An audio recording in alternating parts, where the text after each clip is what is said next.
الحمدللہ رب العالمین والصلاة والسلام علی سید المرسلین اما بعد فاعوذ باللہ من الشیطان الرجیم بسم اللہ الرحمن الرحیم الصلاة والسلام علیک یا رسول اللہ وعلی آلک واصحابک یا حبیب اللہ الصلاة والسلام علیک یا نبی اللہ وَعَلَىٰ آلِكَ وَأَصْحَابِكَ يَا نور اللہ۔ فرمان مصطفیٰ صلی اللہ تعالی علیہ وآلہ وسلم مشکات المصابیح میں یہ حدیث پاک ہے۔ نبی رحمت صلی اللہ تعالی علیہ وآلہ وسلم نے ارشاد فرمایا، جب تک کوئی مسلمان مجھ پر درود پاک بھیجتا رہتا ہے اس وقت تک فرشتے اس کے لیے دعائے رحمت کرتے رہتے ہیں۔ سبحان اللہ۔ اب جو چاہے کم پڑھے یا زیادہ، صلو علی الحبیب صلی اللہ تعالی علی محمد صلی اللہ علیہ وسلم۔ پیارے اور محترم اسلامی بھائیوں اور مدنی چینل کے ناظرین، سلسلہ ہے پختہ علم والے۔ اس سلسلے میں ہم پختہ علم والوں کا ذکر خیر کرتے ہیں، آج بھی کریں گے انشاءاللہ۔ کنز العمال میں ہے، حضرت سیدنا سلیمان علیہ السلام کو مال، سلطنت اور علم کے درمیان اختیار دیا گیا تو آپ علیہ السلام نے علم کو اختیار فرمایا۔ سبحان اللہ۔ آپ علیہ السلام کے اس انتخاب کی وجہ سے آپ علیہ السلام کو مال اور سلطنت بھی عطا کر دیے گئے۔ حضرت انس رضی اللہ تعالی عنہ نے فرمایا کہ علم عزت والے آدمی کی شرافت کو زیادہ کرتا ہے اور غلامی کے مرتبے کو بلند کرتا ہے، حتیٰ کہ ان کو بادشاہوں کی مجلس میں بٹھا دیتا ہے۔ مزید احادیث مبارکہ میں علم کے فضائل بیان کیے گئے۔ فرمایا، علم جنت کے راستوں پر روشنی کا ستون ہے، سبحان اللہ۔ علم پردیس میں رفیق ہے، علم راحت اور مصیبت کا بتانے والا ہے، علم دوستوں میں زینت ہے، ملائکہ ان کی خدمت پر راغب ہوتے ہیں جو علم سیکھتے ہیں، فرشتے اپنے پروں سے انہیں چھوتے ہیں، سبحان اللہ۔ علم دلوں کے لیے زندگی ہے، علم تاریکی میں آنکھوں کے لیے روشنی ہے۔ اللہ تعالی ہمیں علم دین کی برکتوں سے مالا مال فرمائے۔ آمین۔ ہم اپنے اس سلسلے میں پختہ علم والوں کے اوصاف اور ان کا ذکر خیر کرتے ہیں انشاءاللہ۔ آج ہمارے ساتھ سلسلے میں شامل ہیں نگران پاکستان حاجی محمد شاہد اتاری سلمہ الباری۔ سیدی، آج کس شخصیت کا ذکر خیر کریں گے؟ بسم اللہ الرحمن الرحیم۔ حضرت سیدنا محمد بن واسع رحمۃ اللہ تعالی علیہ، آپ کی کنیت ہے ابو عبداللہ، اور آپ بھی تابعین مدینہ منورہ میں سے ہیں۔ سبحان اللہ۔ اللہ کی رضا کے لیے عمل کرنے والے، خوف خدا رکھنے والے، گمنامی کو پسند کرنے والے، عاجزی انکساری کے پیکر اور زبردست حافظے والے عالم، اللہ تبارک و تعالیٰ کی فرما برداری، احکامات الہیہ کی فرما برداری کرنے والے اور نافرمانی سے بچنے والے۔ سبحان اللہ۔ اور آپ کی یہ بھی شان بیان کی گئی کہ جس نیک کام کا آپ عزم فرما لیتے اس کو ضرور کر رہتے۔ ہوتے نا بعض نیتیں تو کر لیتے ہیں، عمل نہیں کیا جاتا۔ پختہ علم والے بھی تھے، پختہ ارادے والے بھی تھے۔ بے شک، ارادہ پہلے ہوتا ہے، عمل بعد میں ہوتا ہے۔ جب تک نیت ارادہ پختہ نہیں ہوگا تو عمل پختہ کیسے ہوگا؟ جی۔ بعض ہوتی نا نیتیں کرتے رہتے، اب چاہتے تو سب ہیں کہ بلندیاں ملیں، عزتیں ملیں، راحتیں ملیں، مگر اس جیسے کام نہیں کرتے۔ بہرحال آپ کم گو بھی بہت تھے، زیادہ باتیں نہیں کرتے تھے، کثرت سے روزے رکھتے تھے اور نیکیوں کے لیے کوشش فرماتے رہتے تھے۔ سبحان اللہ۔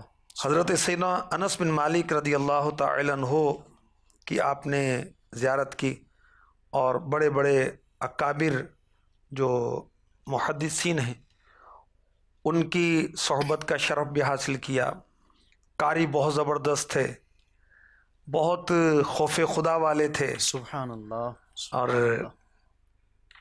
نمایاں وصف آپ کا یہی تھا سبحان اللہ. کہ ان کے اقوال اور احوال جو پڑھے میں نے، اس کے اندر خوف خدا کا غلبہ نظر آیا. اللہ اکبر. اللہ ہمیں بھی نصیب فرمائے. آمین. خوف خدا، یہ حضرت سیدنا محمد بن واسع علیہ رحمہ جن کا ذکر خیر آج ہم بالخصوص کریں گے انشاءاللہ. انشاءاللہ. ان کے تعارف میں آپ نے فرمایا خوف خدا نمایاں وصف. خوف خدا کیا ہے اور ان کے اوصاف میں نمایاں وصف خوف خدا آپ کو ان کی سیرت میں کس انداز میں نظر آیا؟ جی میں عرض کرتا ہوں. کسی نے پوچھا کہ اے ابو عبداللہ، آپ کی کنیت محمد بن واسع رحمۃ اللہ علیہ کی، ابو عبداللہ صبح کس حال میں کی؟ فرمایا موت میرے قریب ہے، امیدیں دور ہیں، اعمال اچھے نہیں ہیں. دیکھیں خوف خدا والی باتیں نا.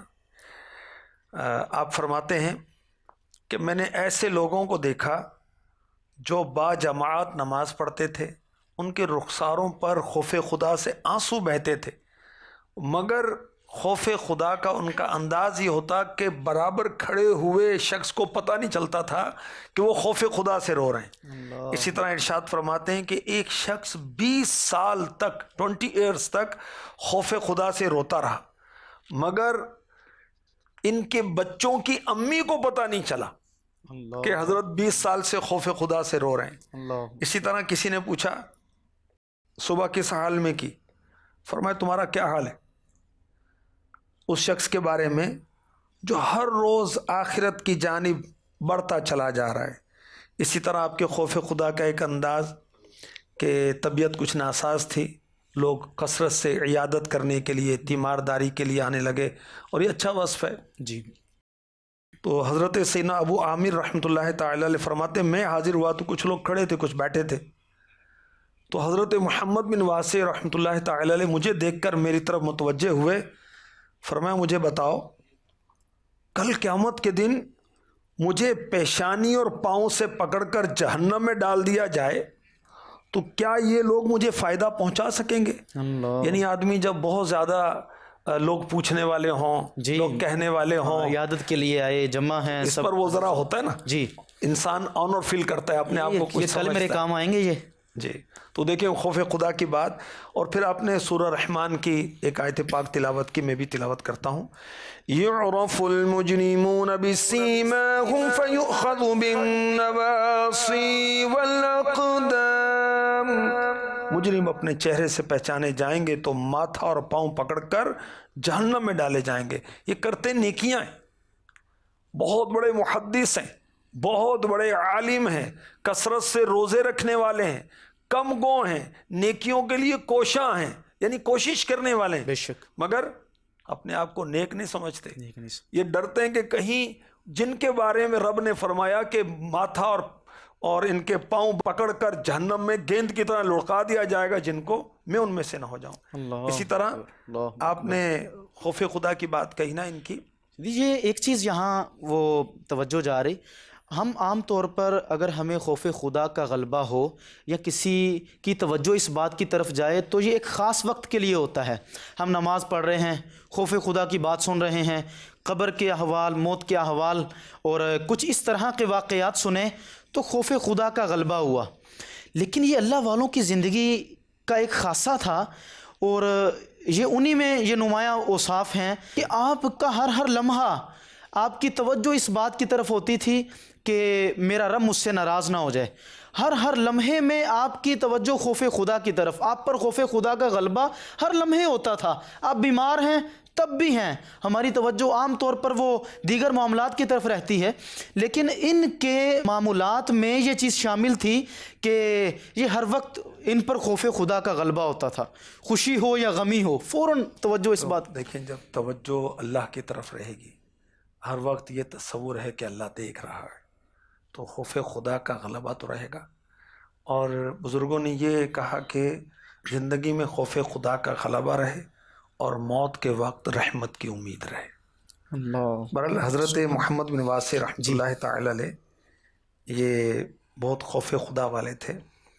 موت سے قبل، دنیا سے پردہ فرمانے سے قبل فرمایا جانتے ہو مجھے کہاں لے جایا جائے گا؟ اس ذات کی قسم جس کے سوا کوئی معبود نہیں، مجھے جہنم کی طرف لے جایا جائے گا. اگر اللہ چاہے تو مجھے معاف فرما دے. یہ خوف ہے, دیکھیں وہی بات ہے نا جی. مگر اللہ کی رحمت پر امید بھی ہے. اسی طرح جب آپ نیند سے بیدار ہوتے, ہم تو اپنی خوبیوں پر نظر رکھتے ہیں نا, وہ خوبی چاہے عند اللہ وہ خوبی ہے یا نہیں ہے. جب عمل اللہ کے لیے کیا نہیں تو وہ خوبی ہے ہی نہیں. جی. خوبی تو وہی ہے جو اللہ کی بارگاہ میں ہمارا نیک عمل قبول ہو جائے تو وہ ہماری خوبی اور وصف کے طور پر آئے گا. جی. حضرت محمد بن واسع رحمۃ اللہ تعالی علیہ جب بھی نیند سے بیدار ہوتے تو اپنی وہ ران پر اس کے قریب زور سے ہاتھ مارتے اور فرماتے, کسی نے پوچھا حضرت آپ یہ کیا کرتے ہیں؟ فرمایا اللہ کی قسم میں ڈرتا ہوں کہیں مجھے مسخ کر کے بندر نہ بنا دیا جائے. دیکھیں خوف خدا کا غلبہ. اسی طرح ارشاد فرمایا اگر گناہوں کی بو اب بھی ہوتی تو میرے گناہوں کی بو کے سبب تو میرے قریب نہ آتے.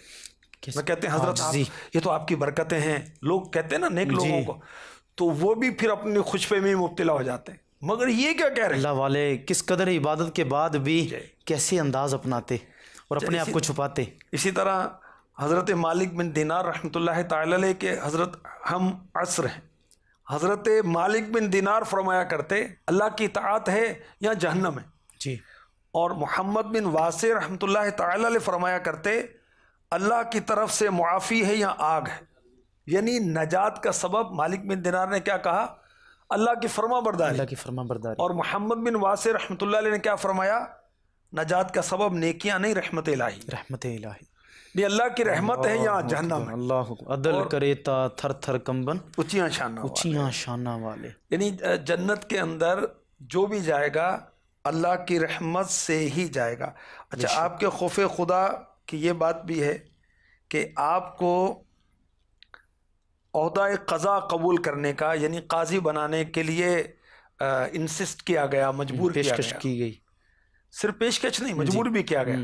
بلکہ جو اس وقت بصرہ کے پولیس انچارج تھے اس نے کہا کہ 300 کوڑے لگاؤں گا ورنہ قبول کرو. فرمایا تو ایسا کر سکتا ہے لیکن دنیا کی ذلت آخرت کی رسوائی سے بہتر ہے. اللہ. اور یہ بھی کہا گیا کہ امیر نے حاکم نے آپ کو بلا کر حکومتی عہدے کی پیشکش کی, آپ نے انکار کیا تو اس نے آپ کی شان میں غستاخی کی, کہا کہ آپ احمق ہیں. استغفر اللہ. تو آپ نے فرمایا یہ بات تو مجھے بچپن سے کہی جا رہی ہے. یعنی آپ بگڑے نہیں, ناراض نہیں ہوئے, لڑے نہیں کہ مجھے احمق بتا رہا, میں یہ نیکیاں کرتا ہوں, یہ مجھ میں اوصاف ہیں, یہ خدمت دینی میرا شرف ہے. نہیں, نے کہا یہ تو مجھے لوگ بچپن سے کہتے ہیں. خوف خدا اللہ ہم سب کو نصیب فرمائے. حضرت سیدنا محمد بن واسع علیہ رحمہ کے خوف خدا کا صدقہ ہمیں بھی اس کا ایک قطرہ نصیب ہو. سیدھی ایک مسلمان کی زندگی میں خوف خدا کی کیا اہمیت ہے؟ زندگی گزارنے کے لیے خوف خدا کتنا ضروری ہے؟ دیکھیں خوف خدا ہی گناہوں سے بچائے گا نا. بے شک. خوف خدا کے حامل کے لیے سورہ رحمان میں ارشاد ہوا وَلِمَنْ خَافَ مَقَامَ رَبِّهِ جَنَّتَانِ, 2 جنتوں کی بشارت. سورہ زخرف میں آخرت کی کامیابی کے لیے کہا گیا وَالْآخِرَةُ عِنْدَ رَبِّكَ لِلْمُتَّقِينَ, اور آخرت تمہارے رب کے پاس پرہیزگاروں کے لیے. جنت کے باغات ہیں ان کے لیے جو اللہ سے ڈرنے والے ہیں. اللہ تعالیٰ کی تائید و نصرت اور مدد حاصل ہوگی جو اللہ سے ڈرنے والے ہیں. اللہ پاک کے پسندیدہ بندے ہیں جو اللہ سے ڈرنے والے ہیں. سورہ توبہ میں اس کا بیان ہے. ان کے اعمال اللہ تبارک و تعالیٰ قبول فرماتا ہے جو اللہ سے ڈرنے والے ہیں. سورہ مائدہ میں اس کا بیان ہے. جو اللہ کی بارگاہ میں مقرب ہوتے ہیں, تقرب حاصل کرتے ہیں, وہ وہی ہیں جو اللہ سے ڈرنے والے ہیں. سورہ حجرات میں اس کا بیان ہے. آخرت کی کامیابیاں ان کے لیے ہیں جو اللہ سے ڈرنے والے ہیں. سورہ یونس میں اس کا بیان ہے. جہنم سے چھٹکارا پانے والے کون ہوں گے؟ جو اللہ سے ڈرنے والے ہیں. سورۃ اللیل میں اس کا بیان ہے. جو دنیا اور آخرت میں نجات پائیں گے وہ کون ہیں؟ جو اللہ سے ڈرنے والے ہیں. سورہ طلاق میں اس کا بیان. سبحان اللہ, سبحان اللہ. تو جو جتنا اللہ تعالیٰ کی معرفت رکھتا ہے اس کی شان و عظمت سے واقف ہے اتنا اللہ سے ڈرنے والا ہے۔ میرے آقا علیہ الصلوۃ والسلام نے فرمایا میں تم میں سب سے زیادہ اللہ سے ڈرنے والا ہوں، کیونکہ میں اللہ تعالیٰ کی سب سے زیادہ پہچان رکھنے والا ہوں، معرفت رکھنے والا ہوں۔ سبحان اللہ سبحان اللہ۔ خوف خدا یہ بندے کو اللہ کی نافرمانی سے بچاتا ہے۔ نماز کا وقت جا رہا ہے، کون دیکھ رہا ہے؟ کون دیکھ؟ یہ خوف خدا نماز پڑھائے، بالخصوص تنہائی میں، ٹھیک ہے؟ اور آپ روزے سے ہیں، بہت پیاس لگ رہی ہے، کیوں نہیں پانی پی رہے؟ خوف خدا ہے نا کہ اللہ دیکھ رہا ہے۔ آپ نفس کہتا ہے، شیطان کہتا ہے دیکھ، نہیں میرا رب ناراض ہو جائے گا، ہمیں گناہ گار ہو جاؤں گا۔ اس طرح ملاوٹ کرنا، بدماشی کرنا، قتل و غارت گری، جب سب جگہ تصور قائم ہو جائے میرا رب مجھے دیکھ رہا ہے تو خوف خدا پیدا ہوگا، اور خوف خدا پھر گناہوں سے بچائے گا۔ اور خوف خدا یہ پختہ علم والوں کے اوصاف میں سے ایک وصف بھی ہے، وہ اللہ سے ڈرنے والے ہیں۔ اللہ تعالی ہمیں جو ہمارے پاس علم ہے اس پر عمل کی توفیق عطا فرمائے۔ آمین۔ اور سیدی اللہ والوں کے اعمال کی بنیاد کیا ہوتی تھی؟ اللہ والوں کا ذکر خیر کرتے ہیں، ان کے اعمال کی بنیاد کیا ہے؟ کیوں عمل کرتے تھے؟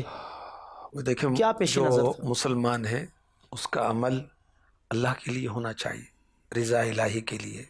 بنیادی بات تو یہی ہے کہ میرا رب مجھ سے راضی ہو جائے۔ بڑا پیارا قول حضرت محمد بن واسع رحمۃ اللہ تعالی علیہ کا لکھا گیا کہ جب کوئی بندہ دل سے اللہ کی طرف متوجہ ہوتا ہے تو اللہ تعالیٰ سب کے دل اس کی طرف متوجہ کر دیتا ہے۔ سبحان اللہ اب سبحان بہت سارے لوگ ایسے اوراد و وظائف بھی کرتے ہیں، میری معلومات میں ہے کہ لوگ ان کی طرف متوجہ ہوں۔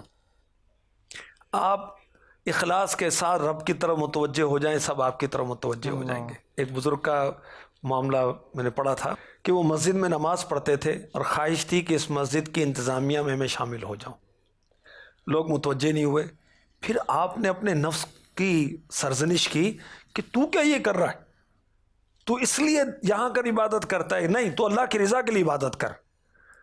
جیسے ہی ان کی سوچ بدلی تو سارے لوگ اکٹھے ہو کر آ گئے کہ حضور ہم آپ کو انتظامیہ کے فلاں فلاں عہدے پر فائز کرنا چاہتے ہیں۔ آپ نے فرمایا میں نہیں قبول کرتا۔ اللہ تو دیکھیں اللہ کی طرف متوجہ ہو جائے بندہ، لوگوں کے دل کس کے قبضے قدرت میں؟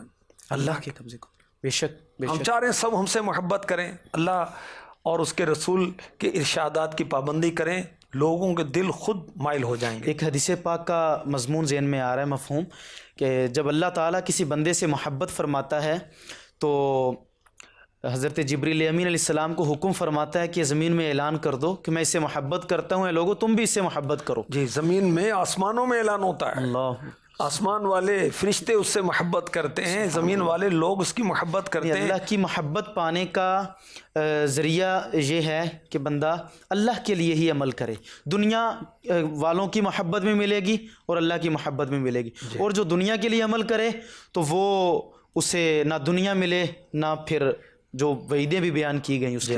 جی، اللہ اکبر۔ عمل کی بنیاد اللہ کی رضا ہونی چاہیے۔ آپ دیکھیں امیر علیہ سنت کہ اللہ تعالیٰ نے دلوں میں کتنی محبت رکھی۔ اللہ تو آپ نے ایک موقع پر فرمایا کہ میں کوئی ایسا عمل، کوئی ورد وظیفہ نہیں کرتا جی، کہ لوگوں کے دل میرے طرف مائل ہوں۔ میں حسن ظن رکھتا ہوں، ہر مسلمان سے حسن ظن رکھوں، اپنے پیر سے نہ رکھوں۔ سبحان، کہ آپ اخلاص کے ساتھ دین کی خدمت کریں الحمدللہ الحمدللہ، اور اخلاص کے ساتھ رب کو راضی کرنے کے لیے کوشاں ہیں۔ امیر علیہ سنت کا تو ایک وصف یہ بھی ہے، جنہوں نے دیکھا ہے وہ محبت کرتے ہیں، جنہوں نے ان کی عبادت کو دیکھا، ان کے تقوی کو دیکھا اور آپ کی خدمت دین کو دیکھ رہے ہیں، وہ تو محبت کرتے ہیں، صحبت پائی محبت کرتے ہیں۔ لیکن اس کے ساتھ ساتھ ایک بڑی تعداد ایسی ہے اس وقت جو امیر اہل سنت کو انہوں نے دیکھا نہیں ہے، صحبت نہیں پائی، آپ کے مرید بھی نہیں ہیں، لیکن آپ سے محبت کرتے ہیں۔ ایک بار قافلے کے ساتھ سفر کی سعادت ملی کسی اور ملک میں، تو وہاں ایک محفل میں شرکت کا موقع ملا۔ اہل خانہ نے، میزبان نے حکم فرمایا کہ جہاں علماء بیٹھے ہیں تو وہاں ان کے قدموں میں بیٹھنے کی سعادت ملی۔